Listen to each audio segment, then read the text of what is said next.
How you doing? It's your old pal Boise with another daily sobriety vlog. How are you? How are you? How you been? Are you all right? Everything going good? It's a Friday, late Friday. It's actually, as you can tell behind me, it's dusk. It's evening. It's going to be nighttime soon. I've been busy all day. You ever have one of those days where you make plans and you can't get to them because you're too busy? It's just one of those days. I don't know how a guy who is retired can be so busy, but yet here I am, busier than a one-legged man in an ass-kicking contest. Cheers.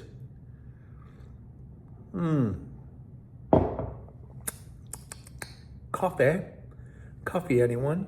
Yes, indeed. Got to go over my stats. Kind of dark in this room. Today's Friday, May 28th. I have been sober for 14,304 days,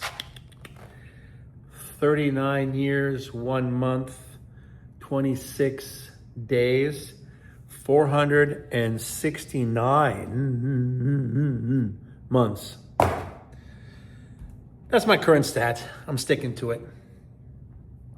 Anyways, I just wanted to see how you're doing, check in with you. I hope your sober journey is a successful one. Like maybe not so busy as mine, but it's nice just to be busy because it does mean you're needed. Sometimes I like to just sit on the couch and do nothing, but not every day, because then you just end up being a couch potato. And you know, I am Boise, so I could be a Boise, Idaho potato, but I have been known to be that. We got some questions and good ones, in depth. Let's take a look at this one right here. Man, I tell you, I love it. Thoughtful. They say make your thoughtful and respectful questions. You always do. I mean, transformation. Looking back, at who you were when you first got sober, what's the biggest difference in the person you are today? How about that? Really picking it in there, right? The biggest difference is going to be that I actually talk about my emotions. I wear my emotions on my sleeve. I talk about my emotions a lot. I don't let them get bottled up. I'm free to always talk about free disclosure within me, constantly talking about it. So I never let shadows of doubt grow within inside of me and create some sort of riff in my own personal life, my own personal timeline. And that also includes like relationships. I mean, if you're a young person, or you can be an older person like me, and you're dating, I think it enhances your relationship, dating, or just working with a colleague, because they know where you're coming from and you open up to them. And then they can ask a follow-up question and not feel like they're being intrusive because you're willing to provide that for them. And if you're in a dating relationship, that accelerates the mutual enjoyment between each other, and the mutual trust and the bond becomes stronger, quicker. Also, if you push it too hard, it can also be the detrimental thing to your relationship, and it can make it crash and burn.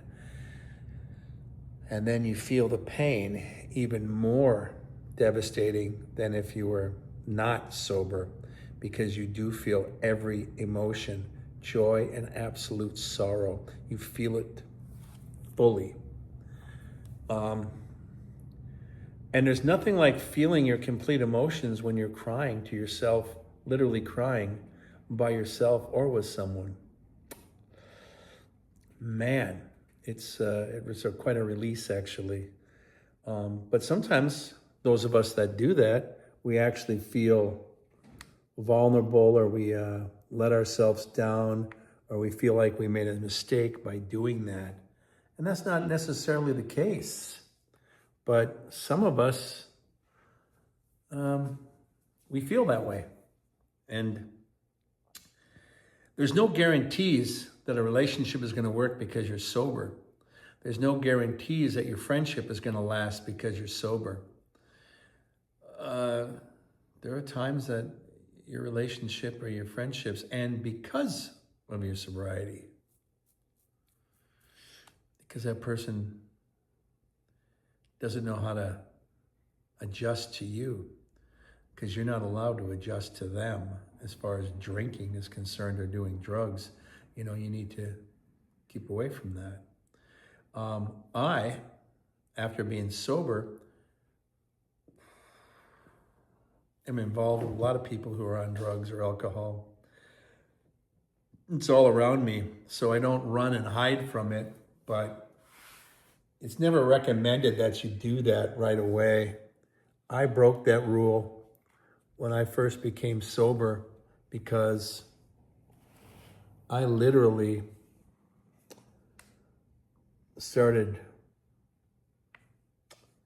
bartending when my probation officer notified me that if I didn't have a job, now that my roofing job with my father was ending in the fall, because you don't roof in the wintertime in Minnesota, I had to have a job right away or I was going to go back to jail. Not only jail, not the halfway house, I was going to go to jail. And then from there, I'd be in prison for 2 years. And I wouldn't be let out for anything. I'd be in violation of my probation. And because I worked in the restaurant business my whole life, she suggested I hurry up and get to the restaurant, because if I didn't, they're going to slap the cuffs on me, which was really shocking and upsetting, because I'm like, hey man, I must have been sober like 5 months, 6 months, and I was doing really well. It's like, why are you knocking me off my pony right now? You're supposed to be on my side. So I ended up telling her, yeah, I got a job, good. She never asked. And about a month and a half, 2 months into it, she said, what are you, you're a cook then, right? Like you always do? No. Are you prep? No. Serving? No. Expoing? No. What are you doing there? I'm a bartender. She lost her mind and screamed at me about temptation and things like that. I'm stubborn and I go against the grain, and they always suggest what I did. I wouldn't suggest you do it. I was very weak and new with my sobriety. I mean, literally brand new, and that I wasn't even a year old, But I didn't want to go to jail. I didn't want to get moved into the prison system just for a technicality. It isn't like I started doing drugs again, but every time I walked into that probation office for the next 2 years, or a little less than 2 years, I was randomly drug tested every time. Now, that was her way of imposing her power over me, which is fine. Not exactly motivational, doesn't exactly help, but that's just the way she did things. So I can't change the way she did things, but I can certainly change the way I do things. And I said to myself, I'm going to turn this around and make this motivational. I'm going to make sure that I stay sober, and I'm going to go against the grain, and I'm going to make a lot of noise while I do it. I was very full of pride, very much the type of person that would said, yeah, you just effed with the wrong person, even though she was in charge and she had the power over me. Cheers. I've mentioned it before, and you probably get it from some of my dialogue, that I do have a problem with authority and a bit of a rebel. And also, if I don't respect the authority, I consider them so-called authority. That's detrimental to our working relationship. And actually, the respect disappears very quickly. And but as long as I kept passing the tests, nothing you could do to me. Bob Dylan was a hero of mine, said, to live outside of the law, you have to be an honest man. And that's what I was trying to do, to be honest. That's what I use right now that keeps me sober, to be honest. But what he meant was if you live outside the law, you don't have to recognize any law in the land because you're not breaking any laws. So nobody could do anything to you. You're fine. And it's like, hey, thanks, Bob. So he was an inspiration to me as I was tweaking the, dare I say, the nipples of my probation officer. Probably a bad metaphor because she was a female. Let's just say I was tweaking her nose, shall we say? And nose can be a different metaphor because if you ever listen to the Rolling Stones, Honky Tonk Woman, about how she took me upstairs and blew my nose. He wasn't talking about that. Say no more, say no more. Metaphors everywhere. Metaphors everywhere you go. Metaphors outside the door. Metaphors anywhere you go.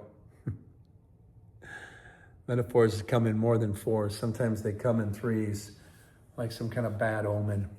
But that was just a way, like, ever have a dog pee on your rug and you love your dog, but you rub its nose in there. And after 2 or 3 times, that dog goes, man, I don't like this game. Can I go outside? And they scratch you and let them out. So they learned very quickly. By her drug testing me every time, it was like her rubbing my nose into my past. And I just made sure I didn't pee on the rug, you know? I'd already done that before, peed and threw up and got arrested and was incarcerated and got into fights, and I was quite an ugly house guest or a bad dog. So, I mean, that was literally the story of my life. So, there it is. But I would not suggest, if you're new at this, to do something like that. There are other ways to make a living. If you do something like that even later, you want to make sure you're pretty secure with yourself. You know, people think, you know, the first time I went through treatment, it took. But I was arrested 3 times. So it isn't like I just suddenly went, today I will become sober. I will change my lifestyle right now. Or like my aunt says, that's great, you found Jesus Christ. And I'm like, not unless the arresting officer was named Jesus. No, I did not. Later on, with my, I would say, spirituality, me being sober, I had something that I would cling to, and it would be something religious. Not necessarily the dogma of a book, but spirituality. And I like to look at all religions. And there's a couple of people in the Temple of Sobriety that I talk to on some of the podcasts, and you'll see some in the future too. Not this particular podcast. This is my daily sobriety vlog. But there are other ones where we're talking about religion. And I like to cut up and have a little fun with it. And I like to tweak religion's nose every now and then as well. I think when you get older, you tend to adjust with religion if you haven't early in your life, because you realize, like right now, I tell everyone I'm in the 4th quarter of my life.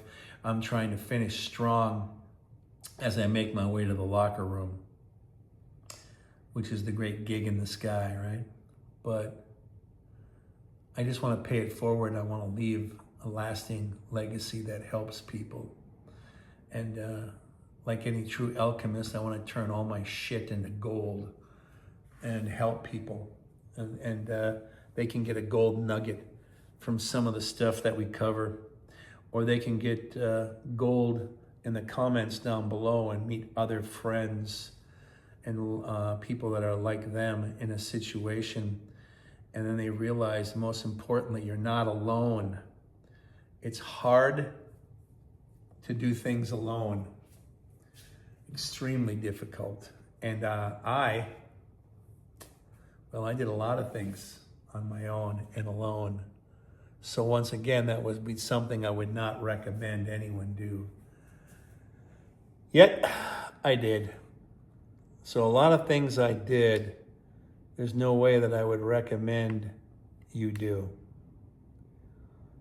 I say it because that way you've got something to rely on, something you can hear a true story about, and maybe you'll find that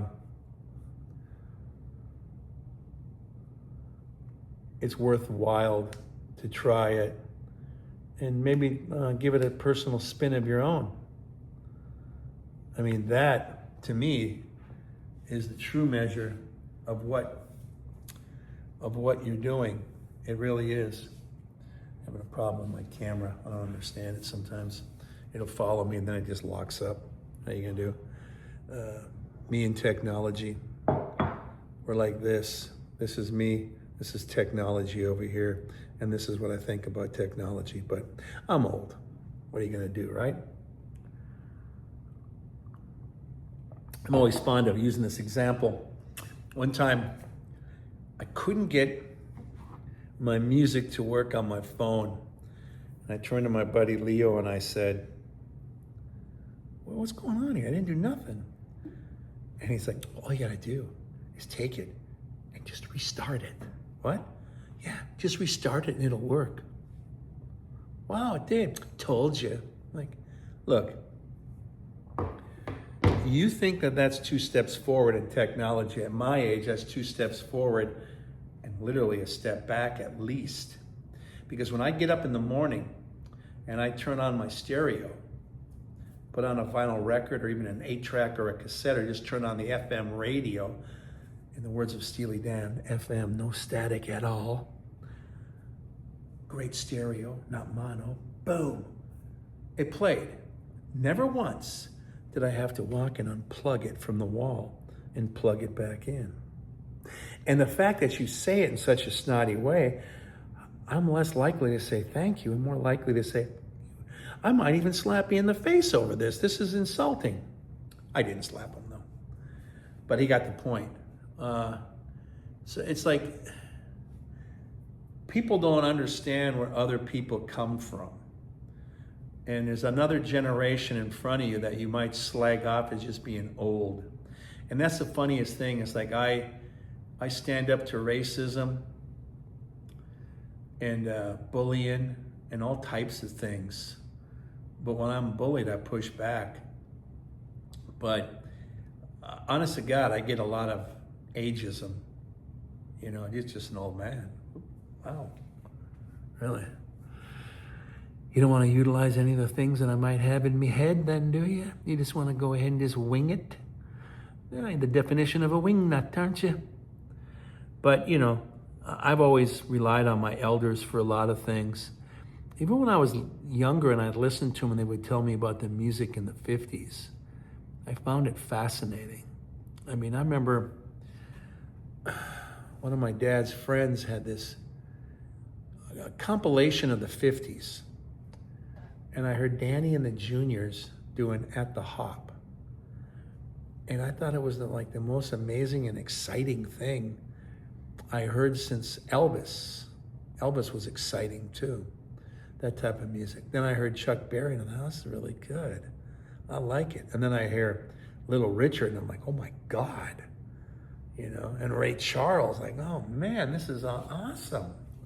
So it was kind of like archiving back through my parents and their friends, because my entry point was the Beatles.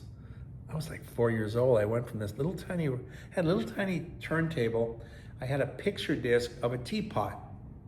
And you play it, and it was, I'm a little teapot, short and stout. Here is my handle, here is my spout. I don't know, when I'm full or something, just tip me over and pour me out. I don't know how it went after that. And I went from that to I Want to Hold Your Hand. And even my dad was like, what the hell is being played over there? What is he listening to?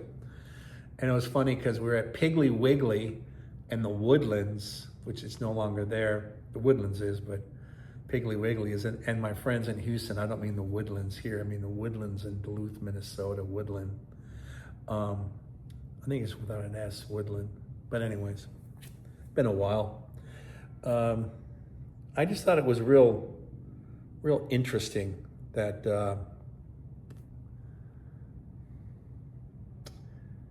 my mom got the record. She let me pick it out.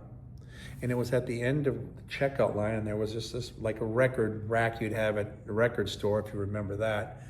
And there they were, and I saw the Beatles, Meet the Beatles, and I wanted it. And I heard about them on the radio, and I saw them on little clips on TV, and all the girls screaming and all the excitement. And I said, nah, that's the same stuff they did for Elvis. Remember that as a kid. Like, wow, that's impressive. So I wanted it. My mom, had to spend $20 to get the free album. And nowadays you're going, $20, big deal, right? $20 is worth $200 worth of food nowadays. So it was a pretty significant purchase.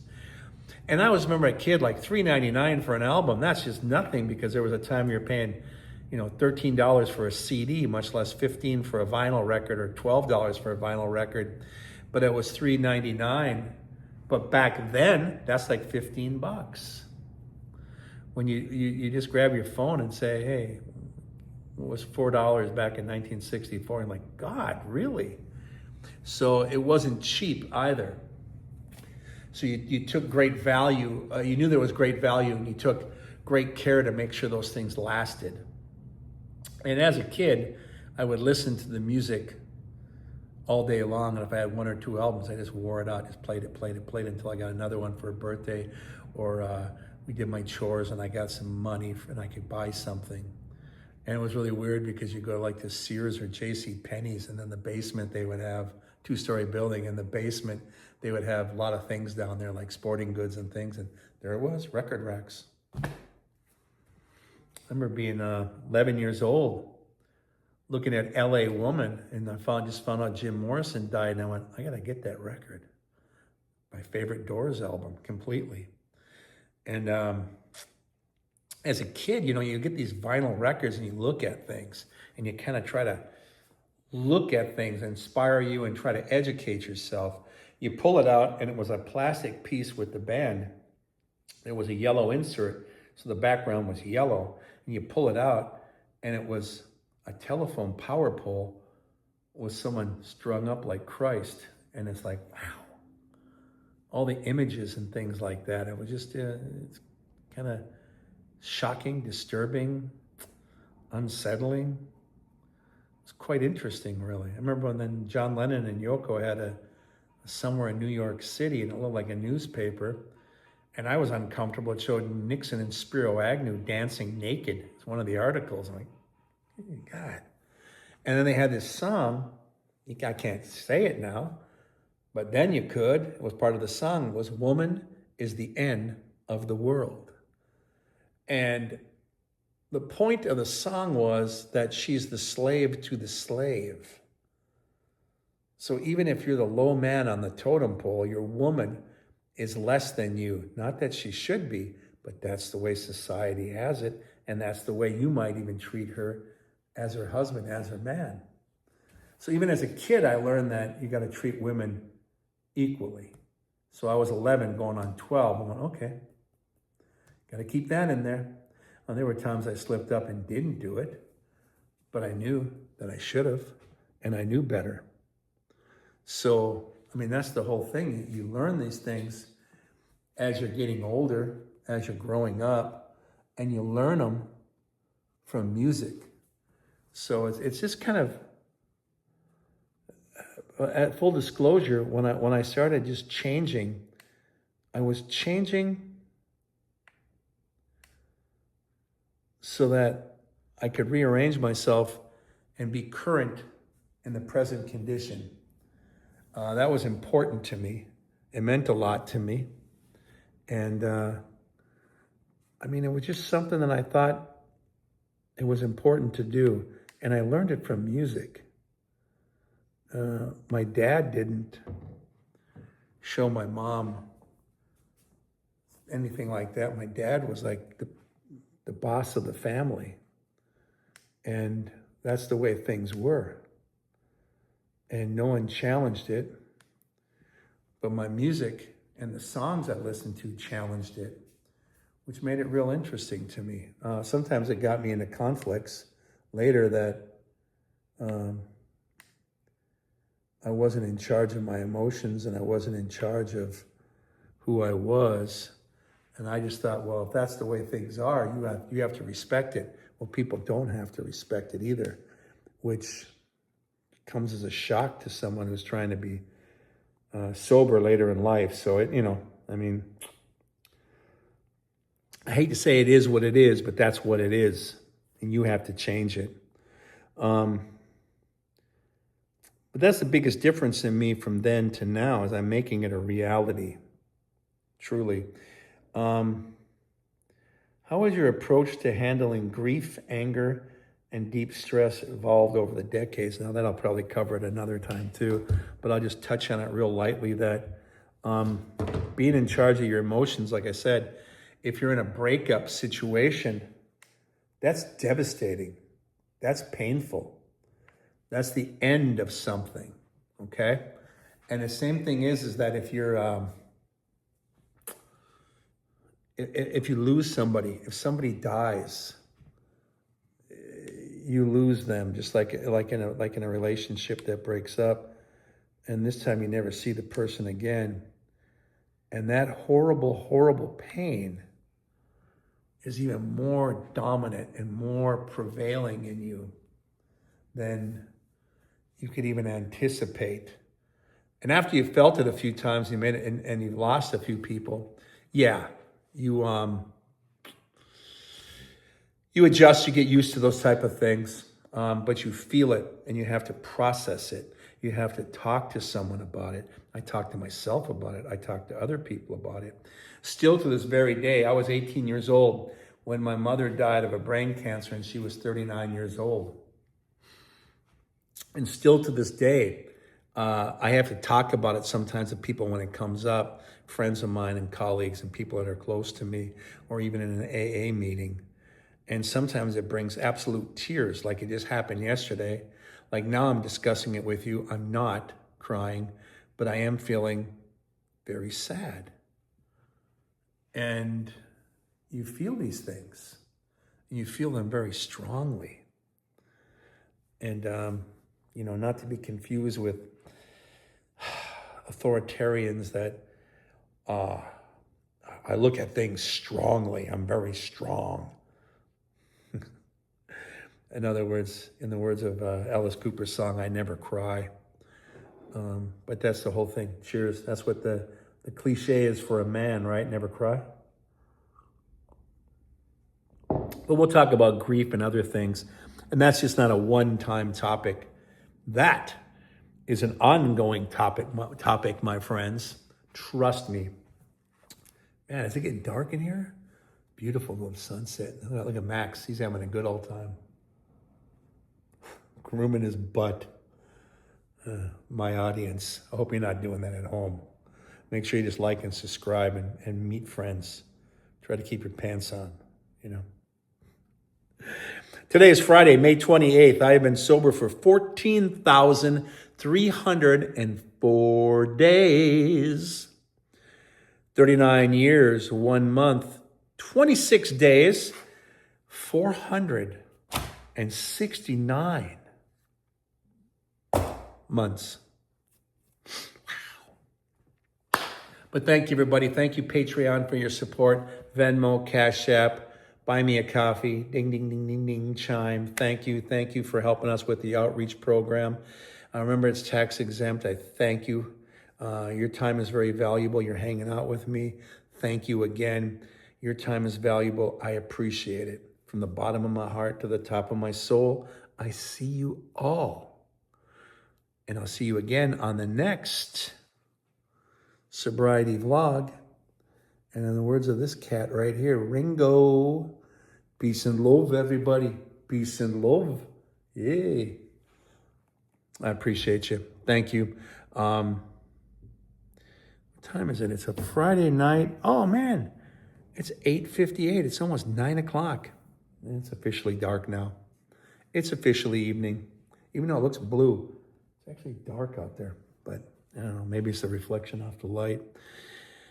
Thank you. I'll give my Minnesota goodbye. It takes me a while. Sorry. But I do appreciate it. Thank you. Make sure you work on that hole in your soul. If it's a small tear or a big gaping one, talk to somebody. Love you all. See you next time on the next Daily Sobriety Vlog. Adios, amigos. Peace, love, love you all. Thank you.